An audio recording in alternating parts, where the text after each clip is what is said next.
He ignores the warning. He chooses violence instead of surrender. He believes fear can still save him.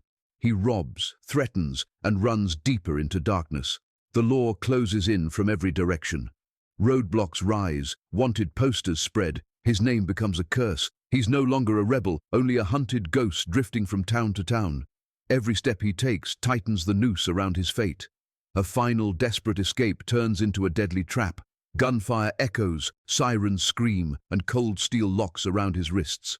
The boy who thought he was powerful now stands powerless, dragged back to face justice he cannot outrun. The electric chair waits like destiny fulfilled. His arrogance becomes his sentence. His hatred becomes his executioner, and the terrible mistake becomes his final one. He breaks free during a prison bus transfer. Chaos erupts, prisoners scatter, and only Charlie keeps running. Days blur into cold nights as he hides in fields, barns, and alleys, starving, stealing scraps, numbing himself with cheap liquor just to keep moving. Weeks later, he reaches New York, a city too big, too loud, too alive for a hunted boy like him. Penn Station swallows him in noise and strangers. His plan is desperate and simple. Get money, get out, escape to Canada. But the city twists his path. One wrong train, one wrong platform, and he steps out at 125th Street. Harlem surrounds him, music in the air, people on every corner, life happening without fear. But inside him there is only panic, ignorance, and hate. Instead of seeing humans, he sees enemies. Instead of safety, he sees opportunity. His poisoned pride whispers lies to him. They're weak, they're easy targets. And with that thought, his descent truly begins. She is my Johnson, 41 years old, proud, intelligent, and unbreakably dignified, the wife of Harlem legend Bumpy Johnson. But more than a wife, she is a queen in her own right, a self-made business owner whose shop is her kingdom, her pride, her independence. When Charlie stumbles in, he is drunk, desperate, trembling with fear, masked as rage. He pulls a gun expecting screams, panic, obedience, but instead he meets silence, steadiness, an unshakable gaze. My studies him calmly. She understands the danger instantly, yet she does not flinch, does not tremble, does not beg.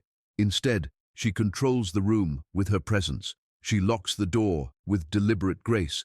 She picks up the phone and calls Small's Paradise, leaving only a quiet, cryptic message, a signal powerful enough to shake Harlem. Then she looks him in the eyes and tells him the truth he cannot comprehend. You don't know who I am. And in that moment, the balance of power shifts forever. The city freezes as police swarm the street. A hostage standoff forms. Negotiators whisper through megaphones while tactical units tighten the perimeter.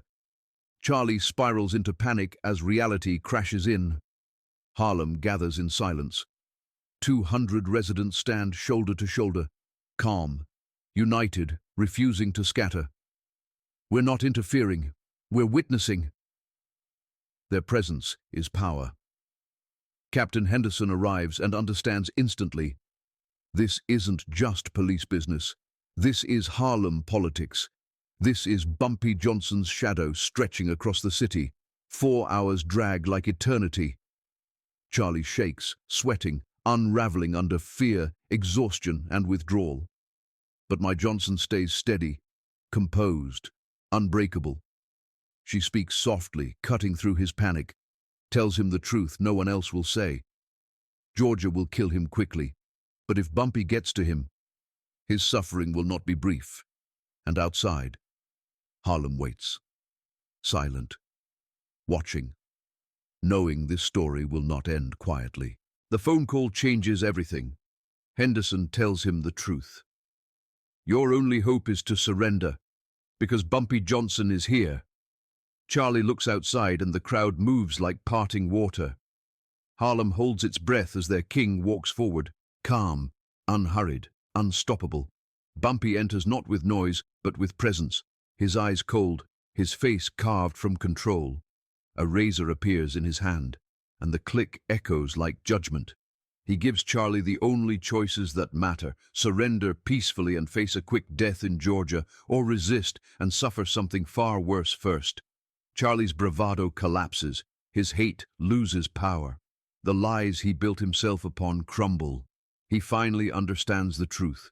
He is not the predator he imagined. He is prey, and fate has arrived to collect.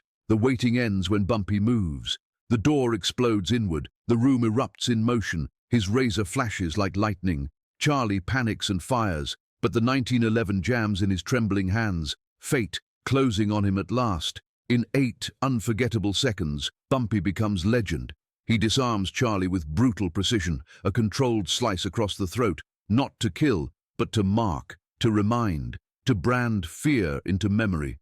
Then silence falls as Bumpy speaks, calm, measured, unshaken. He tells Charlie what true power is, not hate, not guns, not noise, but respect, discipline, and a community that stands together.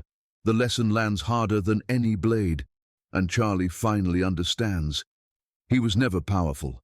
He was simply tolerated by a world that has now decided his fate. The police finally enter. Henderson sees what really happened, but he chooses the story that will protect Harlem. A simple lie becomes the official truth. A letter opener attack. Paperwork replaces reality, and the case is sealed. Outside, the crowd erupts, not in bloodlust, but in relief. Harlem has defended its dignity without losing itself. The city breathes again. Inside the shop, Bumpy and Mai share a quiet moment. Power meeting grace. Danger meeting wisdom.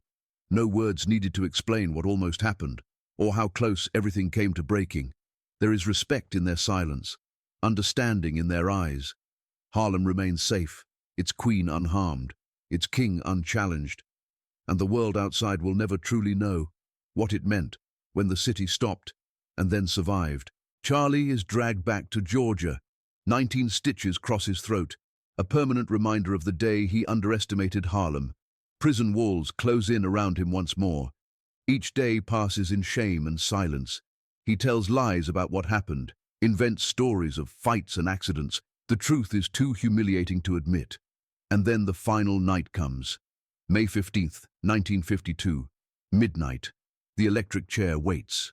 He touches the scar on his throat again and again, tracing the line that marks his failure, his ignorance, his arrogance. His last memory drifts to Harlem, to Mai, to Bumpy, and the lesson he refused to learn in time. The world he believed was his to control was a lie. And finally, there is only darkness. Only the echo of power he never understood. The story of that February afternoon spreads through Harlem, retold in whispers, in laughter, in awe. Details grow taller with each telling. The door kicked off its hinges, the razor a flash of lightning, the crowd 1,000 strong. Yet the core truth never changes, and hate destroyed him. Arrogance blinded him. Charlie Morrison walked in thinking he was powerful, and left forever marked by the lesson he could not escape. Harlem protected its queen. Its people stood together.